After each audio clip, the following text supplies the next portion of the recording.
राज्यामध्ये ओबीसी मराठा समाज अमोरासमोर येणार नाही। नियमान्याय त्या गोष्टी सरकार करत आहे। माननीय मुख्यमंत्री देवेंद्र फडणवीसजीवर ओबीसी समाजाचा विश्वास आहे की माननीय मुख्यमंत्री देवेंद्र फडणवीसजी ओबीसी समाजावर कुठलाही अन्याय करणार नाही। महाराष्ट्रातल्या 18 पगड जातीचा विश्वास देवेंद्र फडणवीसजीवर आहे। कुठलाही ओबीसीवर अन्याय होणार नाही याचा मला विश्वास आहे।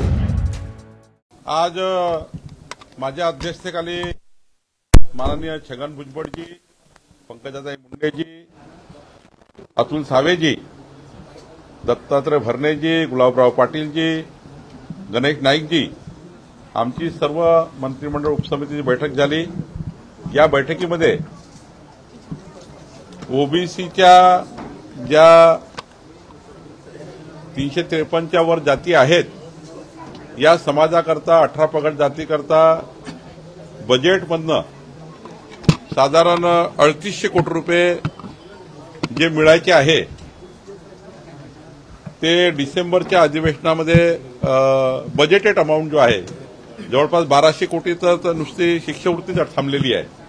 तर 3800 कोटी रुपये जे बजेटेड आहे ते बजेटेड पैसे ओबीसी त्या ठिकाणी मंत्रालयाला मिळावे असा एक त्या ठिकाणी चर्चा झाली।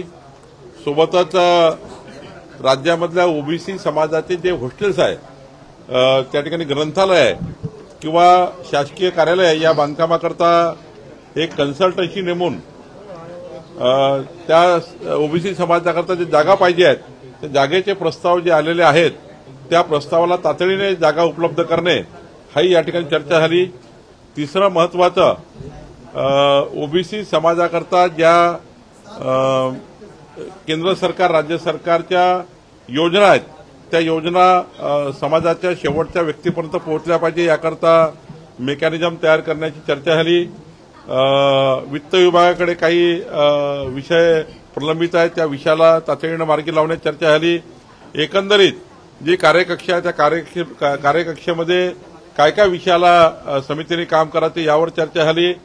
आणि सोबतच जे अत्यंत महत्वाचा जो आता जो संभ्रम जनतेच्या मनात आहे ओबीसी समाजामध्ये की आपला अन्याय होणार आहे, जे काही त्या ठिकाणी जो काही आता मराठा समाजाचं आंदोलन झालं त्यातून जो काही शासन निर्णय झाला त्यातून काही ओबीसी समाजावर अन्याय होणार आहे याबद्दलही आम्ही खूप वेळ चर्चा केली।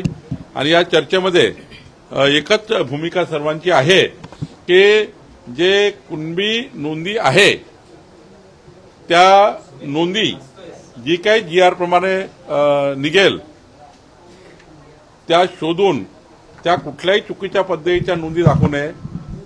चुकीच्या पद्धतीच्या नोंदी कुठल्याही समितीने त्या मान्य करू नये। मग ते ग्राम समिती असेल किंवा वंशावळ समिती असेल किंवा आमचे एडीओ तहसीलदार असतील त्यांनी चुकीच्या नोंदीच्या आधारावर कोणतेही ओबीसीचे प्रमाणपत्र इश्यू करू नये। शासन निर्णय जो झाला आहे मराठा समाजाला मराठा कुणबी किंवा कुणबी मराठा या ठिकाणी प्रमाणपत्र देण्याचा तर त्याबद्दल काही कुणाची ना नाही, पण एकही चुकीचं प्रमाणपत्र त्या ठिकाणी निघू नये याचा काहीतरी नियंत्रण असला पाहिजे याचाही चर्चा या बैठकीत झाली। नाहीतर मग जीआरचा काहीतरी चुकीचा अर्थ काढून त्या ठिकाणी काहीतरी नोंदी घेतल्या हे होऊ नये। जे नियमात आहे जे मागासवर्गीय राज्य मागासवर्गीय आयोगाच्या दिशानिर्देशाप्रमाणे मराठा कुणबी किंवा कुणबी मराठा जो ओबीसीमध्ये घेतला आहे त्याप्रमाणे जे दिशानिर्देश आहे आणि जो काही जीआर आहे त्या जीआर प्रमाणे जाताना एकही खोटं प्रमाणपत्र किंवा खोट्या नोंदी किंवा खोटे प्रमाणपत्र याच्या आधारावर मात्र कुठल्याही एडीओ तहसीलदारनी चुकीचे प्रमाणपत्र देऊ नये। जे शासन निर्णय आहे की मराठा कुणबी किंवा कुणबी मराठा हे नोंद असेल तरच त्या ठिकाणी या ठिकाणी पुढे जावं असंच त्या ठिकाणी सर्वांचा एकमत होता। पण चुकीच्या नोंदी मात्र कुणी करू नये असं सर्वांचं या ठिकाणी चर्चा झाली आहे।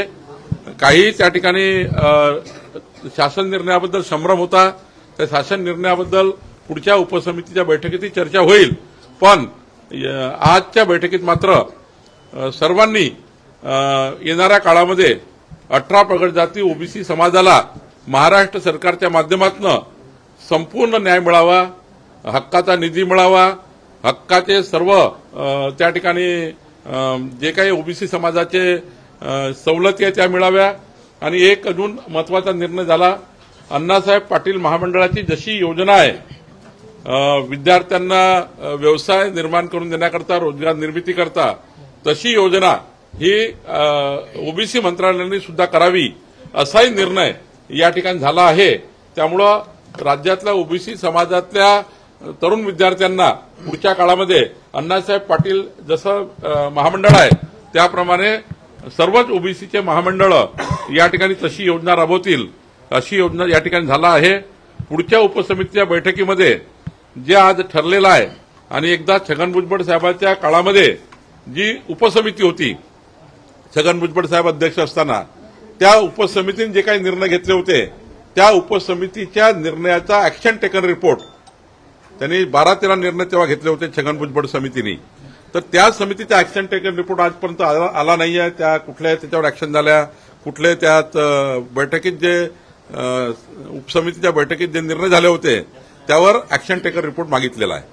सर, मात्र छगन भुजबळ कुठेतरी नाराज आहेत. त्यांनी काल देखील मुख्यमंत्र्यांना पत्र लिहिलं होतं की ओबीसीवर कुठेतरी हा अन्यायच होणार आहे, त्यामुळे कोर्टात जाणार असं त्यांनी वारंवार स्पष्ट केलेलं आहे. त्यामुळे या बैठकीत चर्चा केली. जीआर मध्ये जो शब्द आहे त्यावर काही शब्दांवर आक्षेप घेतले असं देखील कळतं. नाही घेतलाय ना. त्यांनी सांगितलं की 2 शासन निर्णय वेगवेगळ्या पद्धतीचे त्यांनी सांगितले की त्या शासन निर्णयामध्ये त्यांना संशय आहे. त्यांना आम्ही त्या ठिकाणी पूर्ण शासन निर्णय त्यांनी वाचला, आम्ही वाचला. आमच्या सामाजिक न्यायाचे जे सचिव आहेत त्यांनी त्या ठिकाणी वाचन केलं.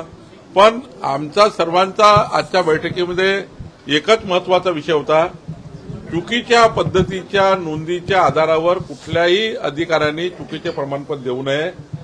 शासन निर्णय जो आहे की ज्याच्याकडे नोंदी आहे, एखाद्या वेळेस गाव समिती किंवा कुठलीही समिती कुठल्याही प्रेशरखाली किंवा कुठल्याही दबावाखाली कुठलंही प्रमाणपत्र देऊन त्याच्या आधारावर एडीओ किंवा तहसीलदार जे काही प्रमाणपत्र इश्यू करणार आहे त्यांनी मात्र जसं व्हॅलिडिटी करताना आपण व्हॅलिडिटीचे नियम आहे, कास्ट सर्टिफिकेट द्यायचे नियम आहे की कुठली कास्ट सर्टिफिकेट देताना काय काय डॉक्युमेंट बघितले पाहिजे, ते सर्व डॉक्युमेंट बघूनच आणि शासन जो निर्णय झाला आहे मराठा समाजांना कुणबी नोंदी ज्यांच्या आहे त्यांना ओबीसी देण्याबद्दलचा, त्या शासन निर्णयाचं पालन होतं की नाही याचंही मात्र नियंत्रण केलं गेलं पाहिजे.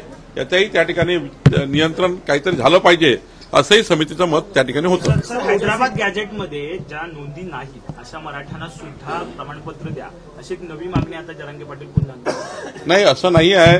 शासन निर्णयामध्ये स्पष्टता आहे की कुठली तरी जशी एखादं अॅफिडेव्हिट दिल्यावरही कुठल्या तरी ब्लड रिलेशनमध्ये तुम्हाला कुणबी जातीचा प्रमाणपत्र मिळाला आहे किंवा कुणबी जातीची नोंद आहे, शेवटी अॅफिडेव्हिट दिल्यानंतर मात्र त्यांना अॅफिडेव्हिट सोबत ज्यांचे नातेसंबंध आहे त्या नातेसंबंध असणाऱ्या व्यक्तीचं काहीतरी पुरावा कुणबी असल्याचा हा जोडून ते वंशावळ समितीकडे आणि वंशावळ समितीने मग एडीओकडे या ठिकाणी द्यायचं आहे. त्यामुळं कधी कधी कुठल्याही प्रेशरमध्ये जाऊन कुठलंही प्रमाणपत्र येऊ नये. जे नियमानी प्रमाणपत्र आहे, जे कुणबी नोंदी आहे त्यांनाच मात्र प्रमाणपत्र मिळावं असा त्या जीआरचा अर्थ आहे. छगन भुजबळांना जेलमध्ये टाकण्यात यावं असं देखील मनोज जरांगे पाटील म्हणतात. त्यामुळे कसं बघता, कारण की ज्या पद्धतीने खरं तर छगन भुजबळ याला वारंवार विरोध करतात, त्यामुळे जरांगे पाटील म्हणतात की त्यांना आता जेलमध्येच टाकावं. नाही, जरांगे पाटील काय बोलले, त्यांच्या म्हणण्यावर कुणाकुणाला जेलमध्ये टाकायचं आहे हे आता राजकीय भाग होईल. त्यामुळे मी काही राजकीय बोलणार नाही. मी समितीचा अध्यक्ष आहे. त्यामुळं कुणी राज्यामध्ये समाजामध्ये तेढ निर्माण होणार नाही. राज्यामध्ये ओबीसी मराठा समाज अमोरासमोर येणार नाही. समाजामध्ये असं कोणी वातावरण तयार करू नये, ओबीसी मराठा असे वातावरण तयार करू नये. नियमानी आहे त्या गोष्टी सरकार करताय आणि मला विश्वास आहे माननीय मुख्यमंत्र्यावर, माननीय मुख्यमंत्री देवेंद्र फडणवीसजीवर ओबीसी समाजाचा विश्वास आहे की माननीय मुख्यमंत्री देवेंद्र फडणवीसजी ओबीसी समाजावर कुठलाही अन्याय करणार नाही आणि मराठा समाजामध्ये ज्या कुणबी नोंदी आहे त्यांच्याबद्दलही जो स्पष्टता आहे त्याबद्दलही कुठलाही चुकीचा निर्णय होणार नाही. या समितीचा ओबीसीच्या मंत्रिमंडळ उपसमितीचा संपूर्ण विश्वास मुख्यमंत्र्यावर आहे. महाराष्ट्रातल्या 18 पगड जातीचा विश्वास देवेंद्र फडणवीसजीवर आहे. त्यामुळं कुठलाही ओबीसीवर अन्याय होणार नाही याचा मला विश्वास आहे.